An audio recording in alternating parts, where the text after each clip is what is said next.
Welcome to The Explainer. Today, we're diving into a classic management theory that asks a pretty wild question. What if your performance at work has less to do with you and way more to do with what your manager already believes about you? So let's just jump right in with that big question. What if your boss's opinion of you wasn't just, an opinion? What if it was a force that actually shaped you, for better or for worse, into the employee you are right now? Well, this whole idea comes from a guy named Douglas McGregor. Way back in 1960, he wrote a book that kind of flipped the whole conversation about management on its head.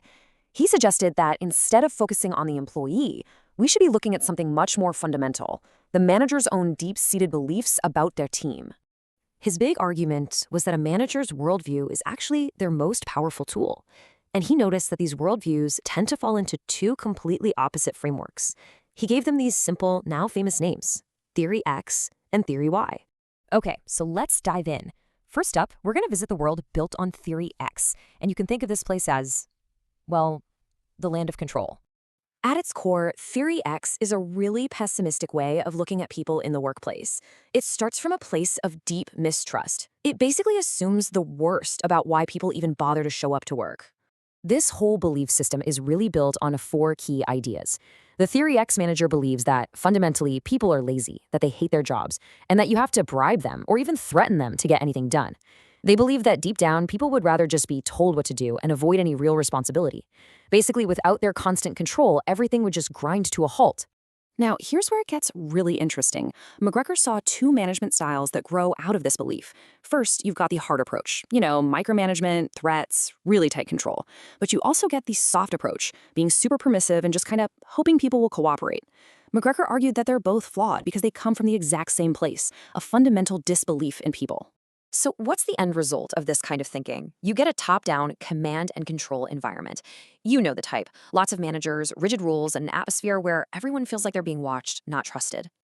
Okay, now let's leave that world of control behind and step into a completely different landscape. This is the world of Theory Y. And if Theory X was the land of control, this is definitely the land of trust. Theory Y just flips the script entirely. It doesn't start with skepticism. It starts with a genuinely optimistic belief in what people are capable of, when they're given the right environment to succeed. The assumptions here are a complete 180. A Theory Y manager believes work is a natural part of life, that people are inherently creative, and that they'll actually seek out responsibility if they're committed to the goals. This view assumes that people aren't the problem to be managed. They are the solution just waiting to be unlocked. With this kind of mindset, the entire job of being a manager changes. It's no longer about dictating and controlling. It's about creating the conditions for success. It's about giving away authority, encouraging people to participate, and making the work itself more meaningful and enriching.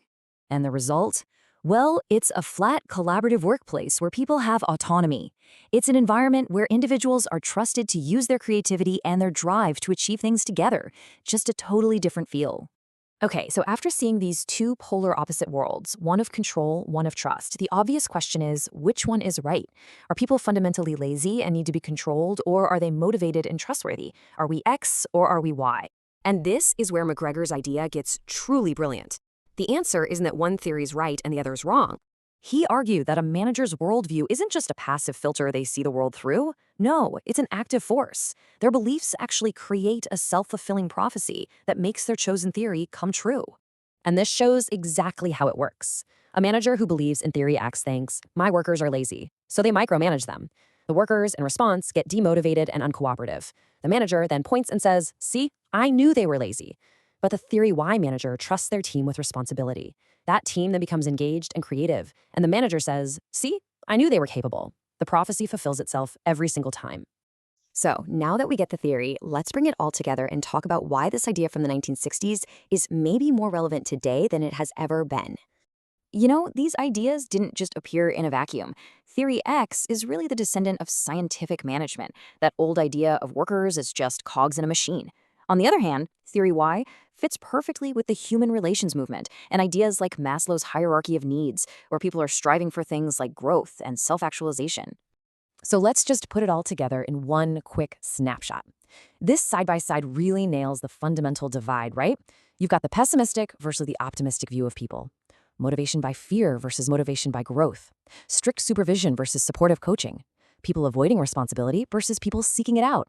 They are perfect opposites. And this quote from McGregor himself just perfectly captures the whole spirit of Theory Y.